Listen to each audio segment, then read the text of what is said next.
Anton Diaz here of Our Awesome Planet. In this case study, I'm going to share with you two blog post examples of how we would blog in Our Awesome Planet. So this is our blog, and let's review one of the top blog posts for 2018. And how do you know which are your top blog posts? So you would go to Google Analytics, okay? Of course, you have to install this in your blog so that you would know which are the articles that work. And as it is loading, here you could see what are the different articles people are reading. So you go to behavior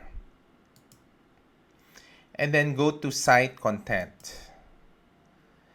You can go to all pages. So the all pages would show you what are the articles that are being read for the last week. You can change the setting to January 1 and then apply it up to date. And then you would see which are the top posts. You could also see from the time that you started the blog, which are the all-time high blog posts. These are the different articles. By default, it shows 10. You could do 50. And we'll check out two blog posts and review why we wrote it that way, the architecture of the blog post. So these are the different articles that are very popular in Our Awesome Planet. So we would go to, let's say, Aqua Planet. Let's say. So Aqua Planet is a water park, one of the world-class water park here in Manila, located in Clarkfield, Pampanga.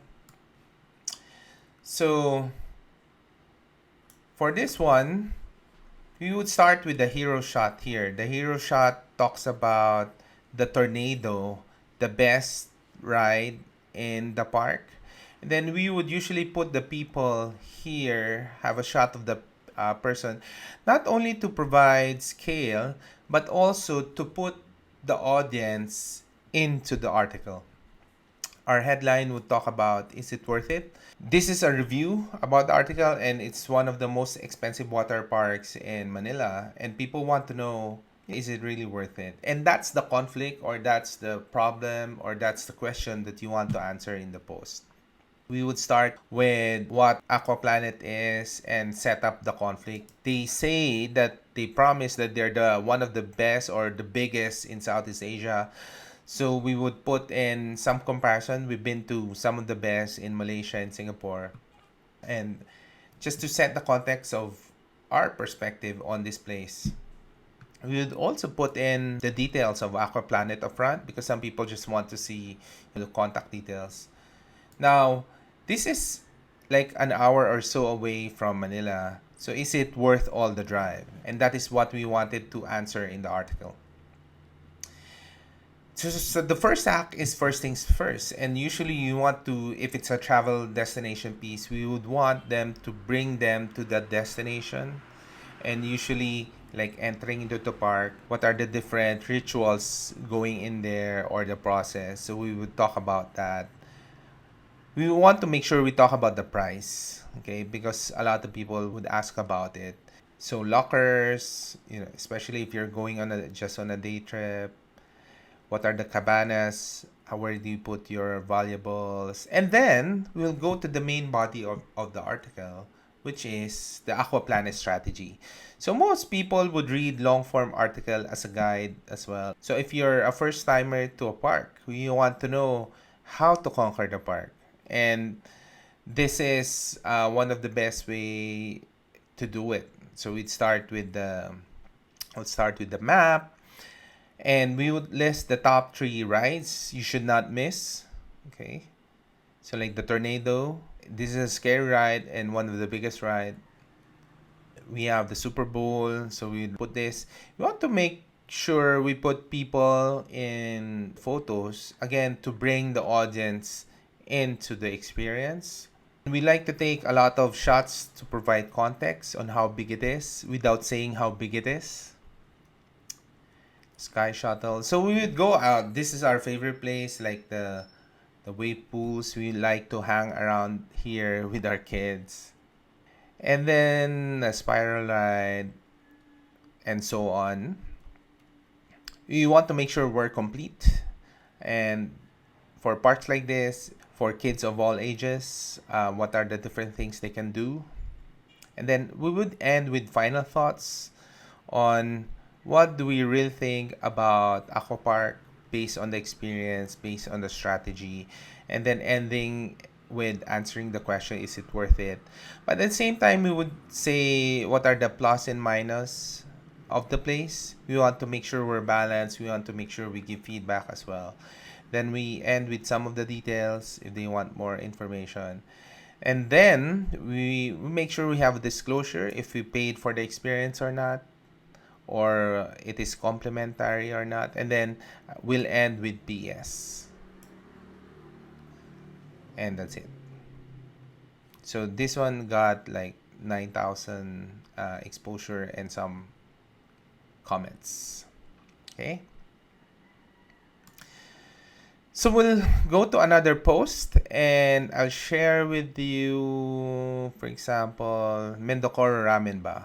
This is a ramen place review in Makati. And for restaurants, sometimes you do it straightforward, like the name of the restaurant and then what it is about, and sometimes we will put in review, and of course the date would be there.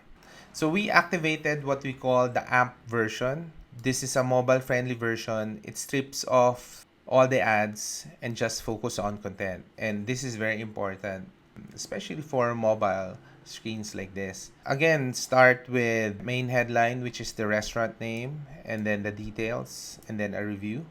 Okay, we would actually start with the definition of what the place is. We want to create our own definition because we don't want to link to Wikipedia to provide definition. We want to define what the restaurant is to our own words and experience. We would put in the details and then we'll have a question that we wanted to answer throughout the post.